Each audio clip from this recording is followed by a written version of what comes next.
Shoot केलेले आहेत आणि ते अतिशय अश्लील पद्धतीचे आहेत. याच्यामध्ये ह्युमन ट्रॅफिकिंग सुद्धा झाल्याचा प्रकार दिसून येतो आणि म्हणून राज्य महिला आयोगाने यामध्ये पुण्याच्या पोलीस आयुक्तांना कारवाई करावी वगैरे असं सूचना दिली. खरं तर रेव पार्टीमध्ये हे अडकलेले आहेत. रेव पार्टीनंतर त्यांचे जे लॅपटॉप असतील, मोबाईल्स असतील, ते पाहिल्यानंतर त्यामध्ये ते अश्लील व्हिडिओ काढून आले. त्यामध्ये मोठ्या प्रमाणात महिलांची फसवणूक केली. यामध्ये तक्रारदार महिला पुढे येऊन त्यांनी तक्रार सुद्धा नोंदवली.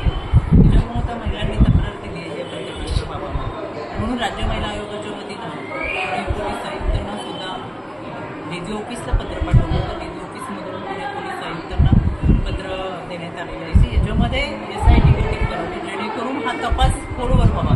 कारण की ही फार भयानक धक्कादायक अशी गोष्ट आहे की अशा पद्धतीने मुलींची महिलांची त्यांना आमिष दाखवून त्यांचे अश्लील व्हिडिओ केले गेले. त्यामध्ये बाहेरून आलेल्या महिला आणि मुलींची संख्या आहे. या रेव पार्टीच्या निमित्तानं आलेल्या मुलींना ह्युमन ट्रॅफिकिंगमधल्या असण्याची शक्यता मोठ्या प्रमाणात आहे. तशा पद्धतीच्या तक्रारी सुद्धा दिलेल्या आहेत. त्याच्यामुळे अतिशय गंभीर प्रकरण आहे.